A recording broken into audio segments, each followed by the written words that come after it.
What if I told you there's a ship so big, it has its own zip code? Not metaphorically. We're talking neighborhoods, plural. What if I told you that right now, as you're watching this from your couch, there are 7,600 people floating on a single vessel, eating Wagyu beef for breakfast, riding a water slide that drops 6 stories, and watching a Broadway caliber show, all before dinner. Here's the thing nobody talks about. The cheapest cabin on this ship starts at $799. But the most expensive suite, we're talking numbers that will make you genuinely question your life choices. And buried inside this floating city, this engineering marvel that weighs more than 250,000 gross tons and stretches nearly 1,200 feet from bow to stern, is a story about human ambition, about what we build when money is no object, and about what it really means to experience the ocean in 2026. This is the biggest cruise ship in the world, and nothing you've ever seen prepares you for it.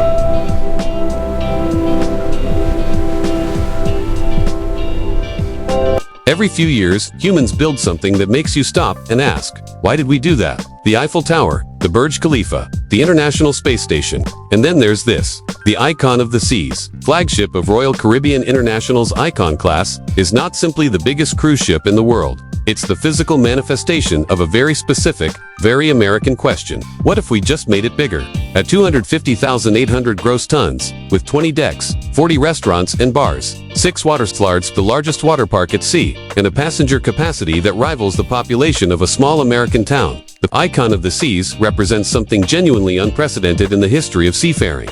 But size is just the beginning. Because what this ship signals, and what 2026 is proving out on the open ocean, is that the cruise industry has fundamentally, permanently transformed. This isn't your grandparents' shuffleboard and sunset experience. This isn't even your college spring break carnival cruise. We're going to take you inside the engineering, the economics, the psychology, and the sheer breathtaking audacity of the biggest ships ever built.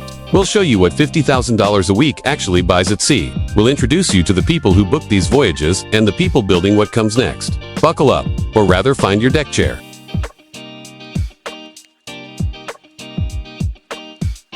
To understand what Icon of the Seas represents, you have to understand where cruise ships came from. For most of human history, ships existed for one purpose: to move people from one place to another.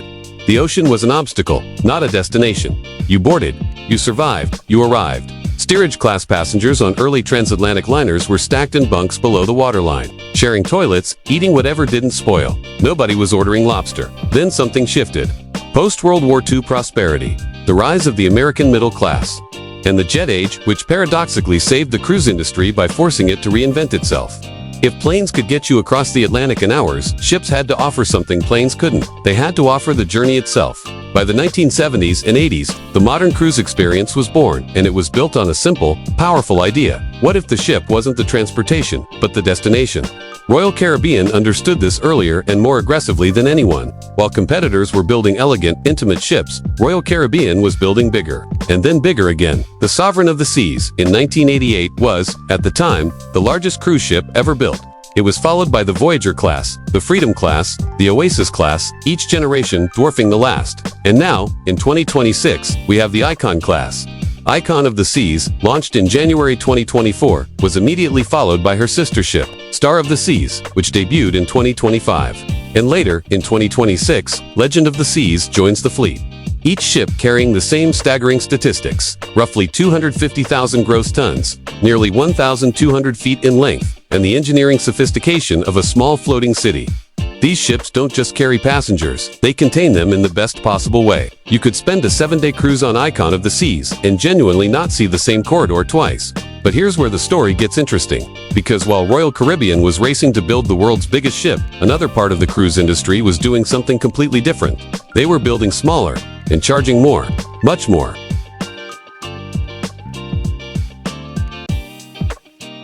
Let's talk about money for a second. The average American cruise vacation costs somewhere between $1,500 and $3,000 per person. That's your typical 7-day Caribbean jaunt. A balcony room, unlimited buffet access, maybe a drink package if you're feeling festive. It's fun, it's chaotic. And at some point during the trip, you will absolutely find yourself in a pool with 400 strangers and a DJ playing Livin' on a Prayer. No judgment. That sounds like a great time. But somewhere on the opposite end of the financial spectrum, so far opposite it's practically a different universe, exists a cruise experience so exclusive, so meticulously curated, that it almost makes the word cruise feel inadequate. Welcome to the world, where ships like Regent 7 Seas Cruises, 7 Seas Splendor sail with fewer than 800 guests, and where a single suite costs more than most Americans make in a year. Aboard a Regent 7 Seas voyage, or a Silversea expedition, or a seaborne journey, your cabin isn't a cabin, it's an apartment, a good apartment, the kind you'd see on a real estate listing in Manhattan and screenshot just to show your friends. We're talking two-story penthouses with floor-to-ceiling, ocean views, and private terraces. Marble bathrooms with soaking tubs, positioned so that you can lie in the bath and watch the Mediterranean glide past your window. Butler service. Not as a gimmick, but as a genuine full-service experience where your daily schedule, your dietary preferences, your preferred pillow firmness, all of it is handled before you even think to ask.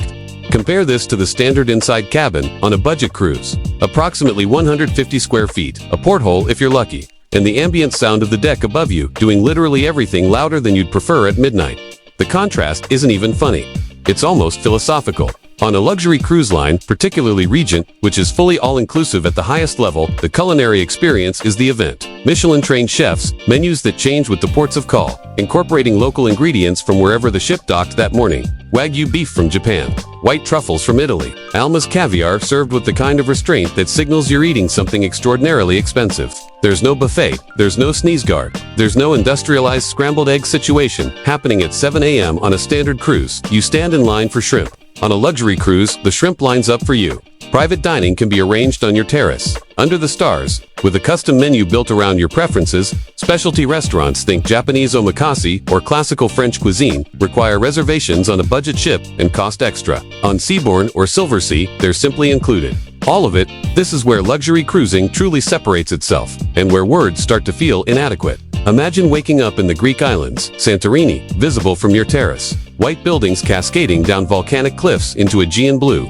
On a megaship, you anchor offshore. You board a tender, you wait. You arrive at the port to find it already overwhelmed with 4,000 other cruise passengers from 3 different ships, all funneling through the same narrow streets. On a luxury small ship expedition, you dock directly. The port is yours. Your private guide is waiting.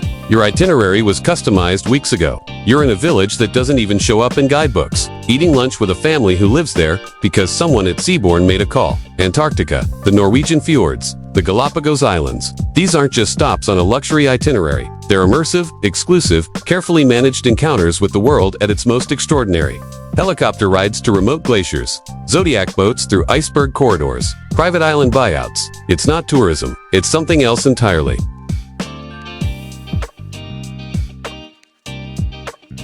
So why do people pay $50,000 for a week at sea, when, theoretically, a $1,500 cruise gets you to the same ocean? The answer isn't really about the marble bathrooms. It isn't about the Wagyu beef, as extraordinary as it is. It's about something far more valuable in 2026 than any material amenity. It's about time, and space, and silence. Here's what the ultra-wealthy have figured out that the rest of us are slowly catching on to. In a world of constant connectivity, relentless scheduling, and information overload, genuine solitude has become the rarest luxury of all. The ability to be unreachable, comfortably, beautifully unreachable, is worth more than any square footage or any Michelin star. On a ship carrying 700 guests rather than 7,000, you don't fight for a deck chair. You don't navigate crowds at dinner. You don't stand in lines. The entire experience is engineered around the radical idea that your time is yours completely, unconditionally yours. For 7 days, there's also the psychology of exclusivity itself. Humans are wired to value what few can access. It's not snobbery, it's neuroscience. When an experience requires significant resources to obtain, we perceive it as more meaningful. We protect it. We savor it in ways that freely available experiences rarely get savored. Luxury cruise lines understand this. They don't compete on size. They compete on scarcity of space, of attention, of access. And increasingly, for a certain generation of high net worth Americans, that scarcity is the most seductive offering in travel.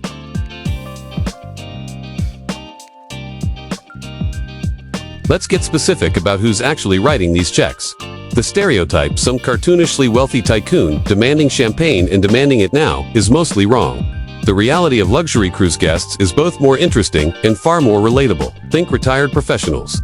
Doctors, attorneys, engineers who spent 35 years building significant wealth and have arrived, finally, at a stage of life where the vacation budget is no longer the limiting factor, but the energy budget is. They don't want theme parks. They don't want to wrangle a stroller through a crowded port. They want comfort, curation, and conversation. They want to be among people who've also, as one cruise director once put it, graduated from the buffet. You also have a growing wave of younger, ultra-high net worth travelers, tech founders, private equity partners, remote work wealthy, who discovered during the pandemic that their spending priorities had fundamentally shifted.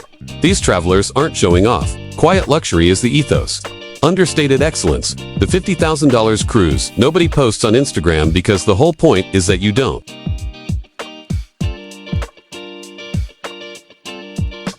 Here's what's fascinating from a pure business perspective. Running a luxury cruise line is, counterintuitively, a more profitable model than running a megaship, at least on a per-passenger basis. Fewer guests means lower food costs, lower staffing strain, and dramatically higher revenue per cabin. All-inclusive pricing, the model pioneered by Regent 7 Seas and refined by its competitors, creates a psychological perception of value that drives remarkable loyalty. When guests feel like everything is covered, they stop tracking costs. The mental bill disappears, and they come back again and again. Repeat bookings in the luxury cruise segment run astonishingly high. Some lines report that over 50% of their passengers have sailed with them before. It's also a masterclass in brand positioning. Silversea, acquired by Royal Caribbean Group in 2020, sits at the absolute top of the market, not despite being owned by the same company as the megaships, but alongside them. Royal Caribbean operates the entire spectrum simultaneously, from the accessible to the extraordinary. The message is clear. There's a Royal Caribbean product for every stage of your cruise life. And if you keep coming back, eventually, they hope you graduate.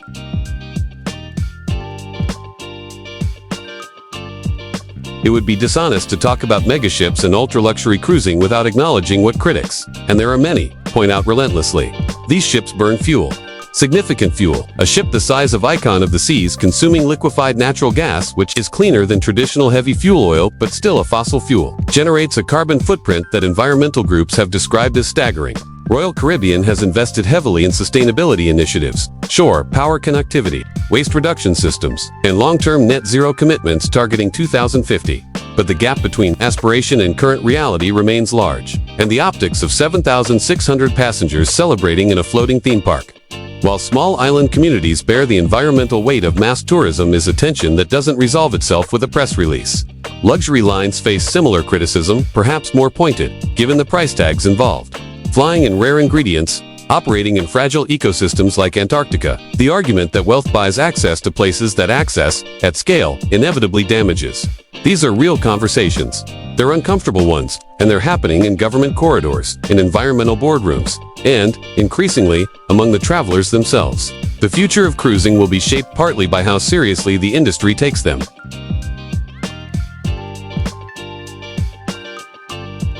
But here's where it gets genuinely exciting, because the next 5 years of cruise innovation look unlike anything the industry has produced before. Smaller, ultra-exclusive vessels, some carrying fewer than 200 passengers, are being designed right now for voyages to destinations that have never hosted commercial ships before. The high Arctic, remote Pacific atoll, places you'd need a private yacht to reach, or, soon, the right reservation. AI-powered personalization is arriving at sea the same way it's reshaping hospitality on land. Imagine a ship that learns your preferences in real time, adjusting your cabin temperature before you return from dinner, pre-ordering your preferred morning coffee, suggesting a shore excursion based on your actual interests rather than a generic list. Seabourn has already begun piloting predictive service technology that anticipates guest needs before they're expressed. Several lines are exploring hydrogen fuel systems and wind-assisted propulsion, not as environmental theater, but as genuine engineering solutions that could transform the carbon calculus of cruising within a decade. And then there are the concepts so ambitious they sound like science fiction. Expedition ships designed for multi-month world circumnavigations, floating residences, not hotels, but homes at sea where ultra-high net worth buyers purchase cabins as permanent addresses. One such vessel, the world has operated on this model for years. Others are being planned right now for launch in the late 2020s. The biggest cruise ships keep getting bigger, but simultaneously, the most exclusive cruise experiences keep getting smaller, more intimate, and more extraordinary. The ocean is large enough for both.